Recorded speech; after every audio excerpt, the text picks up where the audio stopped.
So, in 4 years, lumaki na talaga yung simpleng bilihan na items. Iba ngayon, may festival na. So, Rick Hamilton yan, Richard Hamilton. kailan mo na-realize na yung pinipost na hindi na lang basta show o content? Hindi isa siyang movement.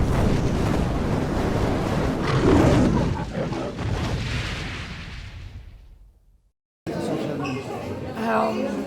Actually, kayo lang sabi nun eh. Nung sinasabi sa akin ng mga ibang yun nga, yung pinipulsers na lang na parang content or show sa social media. Doon ko na parang, hindi ko na talagang tinatanggap na kahit pa parang naging part na rin talaga ng Filipino like yung pinipulser. Kasi every time na may ibibenta, ang lagi sinasabi ng tao, ibenta nyo kay Boss Toyo, ibenta nyo kay Boss Toyo. So, doon medyo na-appreciate ko na yung pagiging household name. Parang ikaw yung naging keeper ng Philippine pop culture history.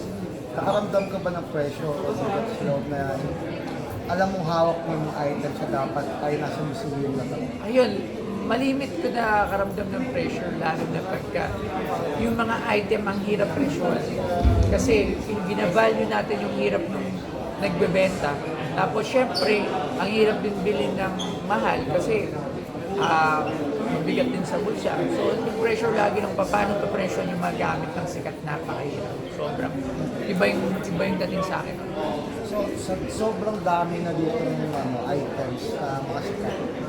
Meron pa bang dream item from a Filipino Madami pa rin. icon? Ako, Filipino and Filipina. For Filipino, it was, syempre, yung gamit ni Big Soto idol. So, anything from Big Soto, lalo na yung Plastic Man Cosco. Yan. Tapos, sa babae naman, si Miss Ina Raimundo.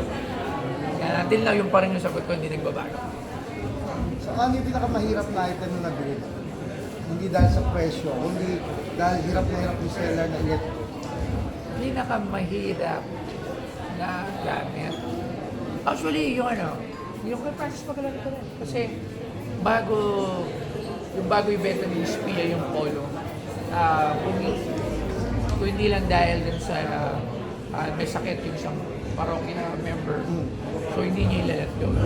So that gives way para makuha ko yung polo niya. So, nakabuo ka ng digital entry sa loob ng app. Ano yung biggest lesson tungkol sa Pinoy House? Ang biggest lesson dito is yung una na sinusunod ko yung passion ko pero hindi ko na iniisip yung laman ng bulsa ko. So medyo mabigat din. So ngayon, natuto na tayo, alam na rin natin how to appraise yung mga valuable things na hindi porket idol mo yung tao or gusto mo yung tao, you'll go kung magkano. So ngayon marunong na. So, isa sa mga significant talaga na nakuha nyo siguro din is itong sa bagsakan na display sa Napakahirap kasi niyan. Tatlo kasing isang legend icon na kasi he already passed away. Then dalawa na still doing music pa rin dito at talaga naman hanggang ngayon sikat pa rin, which is si Sir Glock at si Sir Chito Miranda. So pagsamahin mo yung tatlong niya. Boss, mayroon ka pa bang gustong achieve or gustong makuha? Gustong mabili? Yun talaga, kay Bossing Big Soto, yung Elastic Man, tsaka kay anything from Ina Raimundo. Pero merong two-piece ni Ina Raimundo, why not? Pero meron po kayong contact or connection? Si Miss Ina Raimundo lagi ko kinukulit sa IG. So hindi lang natutuloy yung ito niya. Pero kay Sir Bossing Big wala pa. Is in terms of expanding, sir? Expanding, siguro, hindi ngayon yung panahon dahil sa crisis na nararamdaman natin. So, ang hirap mag-expand. So, dito lang muna tayo. Basta meron ka bang sentimental value na collection na kailanman na hindi mo ibibenta? Yung tatlong polo at yung jersey ni Sir Kiko, hindi ko ibibenta. May mga exclusive lang yung hindi Yes, yung mga nandito, yung mga whole crew, kaya ko yung ibenta. Tapos paano mo lalaman kung legit or fake yung nagbebenta sa'yo? May mga experts ako to check kung ito ay legit or mga copy items. Then, syempre, we'll do some researching din. Nag-research din kami.